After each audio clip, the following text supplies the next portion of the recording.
बप्पा रावल की वंश परंपरा में जन्मे मध्यकालीन इतिहास के उस सोरे शिखर एकलिंगनाथ दीवान महाराणा सांगा का देश के सबसे बड़ी पंचायत में अपमान हो जाता है और इसके प्रत्युत्तर में केवल खाना पूर्ति होती है। तब यह सोचने का विषय है कि भारत को राणा सांगा के बारे में बताने में हमसे कहां चूक हुई। शायद हम यह बताने में चूक गए कि जिस इब्राहिम लोदी को राणा सांगा ने खतौली और धौलपुर 2 युद्धों में पराजित कर उसके प्रभुत्व को नष्ट किया, कम से कम उस इब्राहिम लोदी के लिए तो राणा सांगा बाबर को निमंत्रण नहीं दे सकते।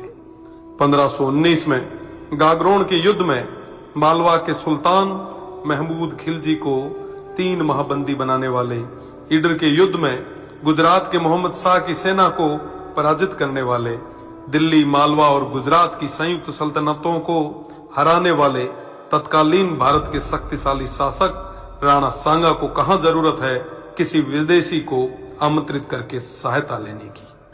दौलत खान लोदी जैसों के निमंत्रण पर आए बाबर के विरुद्ध मेवाड़ के आसपास के शासकों ने राणा सांगा के झंडे के नीचे बाबर जैसे आक्रांताओं से लोहा लिया।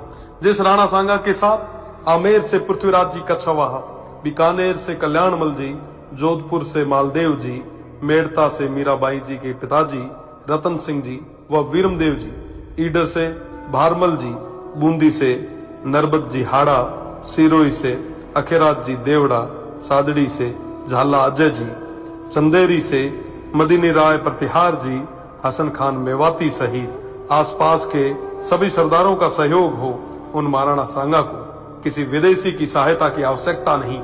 इस संयुक्त मोर्चे के बल पर राणा सांगा तत्कालीन भारत के सबसे शक्तिशाली शासक बने।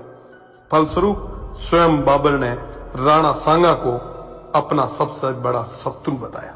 राणा सांगा ने इस संयुक्त मोर्चे के बल पर बाबर को बयाना के युद्ध में पराजित किया और बाबर की सेना को भागना पड़ा। इसी भागती सेना के मुगल जनरल मंसूर बरसाल लिखते हैं कि राजपूत मृत्यु के देवता हैं और वो हमारी तरह युद्ध से मैदान से भागते नहीं है।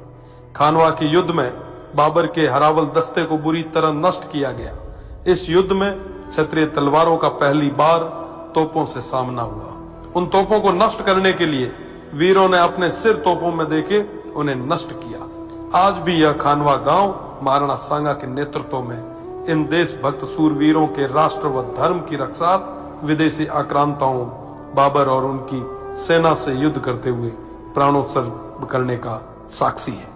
राणा सांगा न केवल